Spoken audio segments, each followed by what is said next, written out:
Hey guys, welcome back to another video. In this video, we're going to be talking about the new Gibson Faded series. Now, of course, this YouTube video was actually released yesterday, and funny enough, I did record this exact video yesterday, but I forgot to turn on my microphone, so unfortunately, I had to re-record the entire thing and pretend like it's my first initial reaction. But unfortunately, that's just the case. Now, you might be wondering, the Gibson Faded series, that seems pretty familiar, and that's because Gibson actually already have done the Faded series, and it seems like they're bringing it back. I remember specifically the Gibson SG Faded being one of the more popular models, if not the only model of this series, but now they have the Les Pauls and now some acoustics, if those weren't already a thing. Anyways, let's throw on this video and watch it together.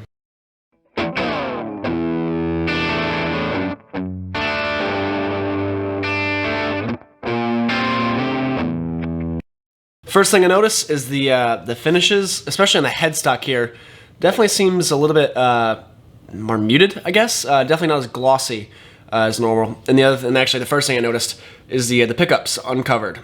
Other than that, the knobs look about the same, at least on, I believe this is the 60s model.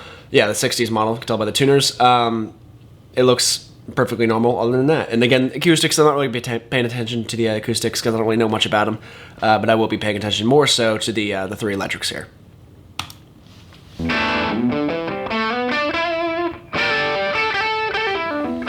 Okay, another thing you can instantly tell is the finish. It kind of looks like a Les Paul Tribute. Definitely does not have the same finish as a normal standard. That's obviously just a means of saving money and making more options for the customers like me and you.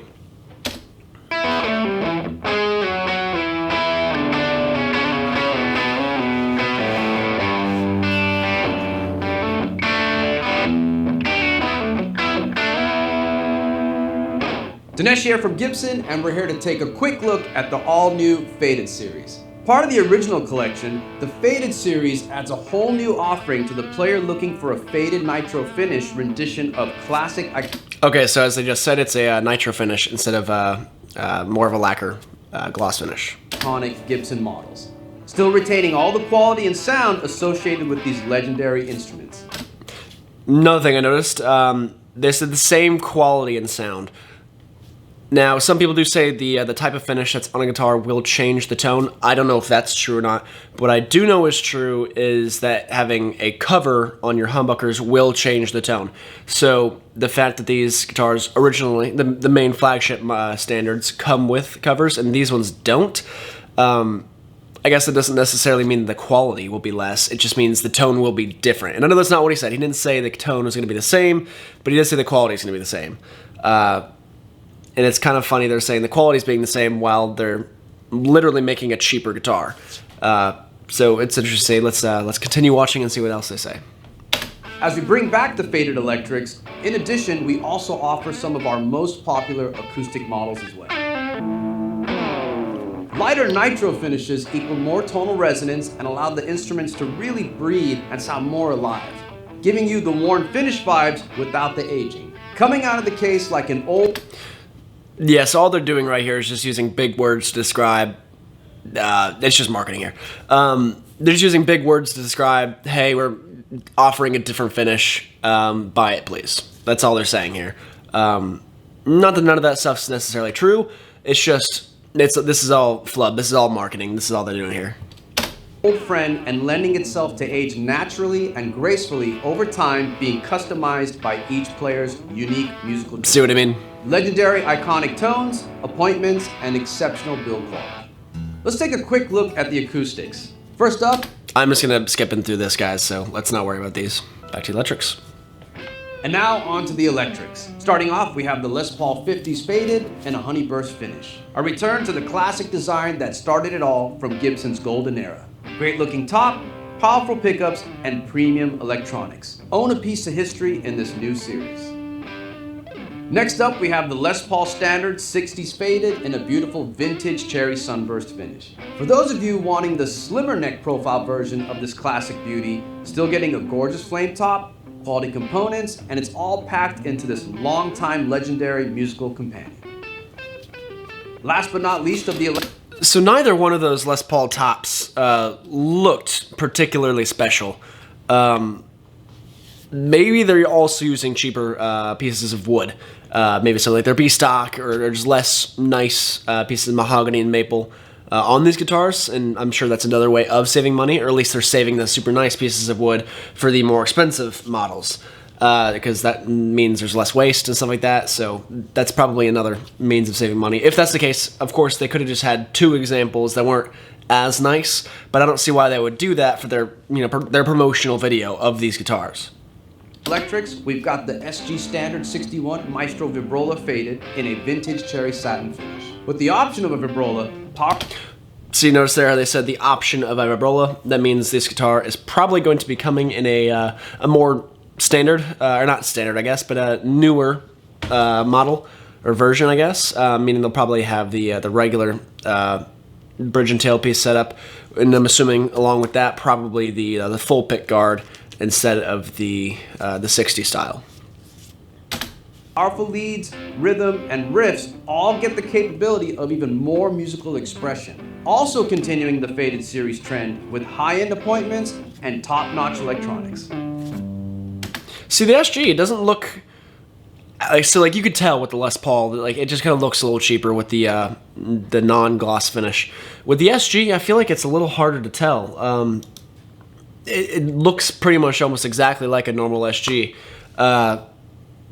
So I can't really tell too much of a difference. I'm sure if I held one or saw one in person, I would be able to tell just based on the finish alone. But at least just from the stock footage, it doesn't really seem all that different from the normal SG.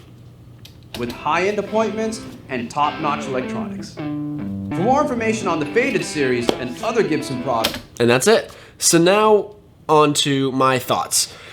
These guitars are probably at a pretty weird price range, I'm guessing. Because they seem like great guitars, but they're probably... I mean, of course, these guitars have to be cheaper. All of these differences that we've seen in this video are things to save money. But they have to be, in my opinion at least, quite a bit cheaper in order to make them worth it. My guess is they're probably about $100, $200 cheaper than the normal standard models. Anything less than that, and I don't see these being worth it at all. If they're anything less than $200 off of the normal price, then I'm just gonna have to skip on these. I mean, I don't need a new guitar anyway, so I'm gonna skip on these anyways. But anything less than that, it's just not worth the price. But anyways, let's go check Gibson's website and see for ourselves how much they cost. Loading at Gibson's page, and here it is right on the front page. Click shop now. And the first thing I noticed is how they said there was going to be a non-vibrola option for the SG, and it doesn't appear that there is.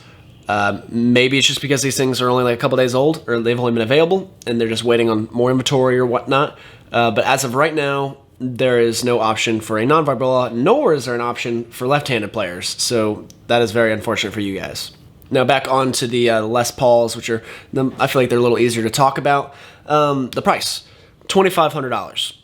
Okay, so this is around, it's about $300 off of the normal price for a normal flagship Les Paul Standard, which is $2,800. I still kind of think like these are at a weird price range. I kind of like the difference between a Les Paul Tribute to a Les Paul Studio. The Studio, while being more expensive, isn't really all that different.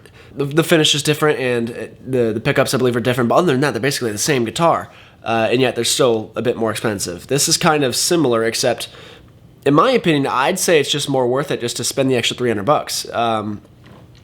Because at the end of the day, if you're saving $2,500 for a guitar, you might as well just save up $300 more, because that difference isn't that big in the end of the day when it's this much money we're talking.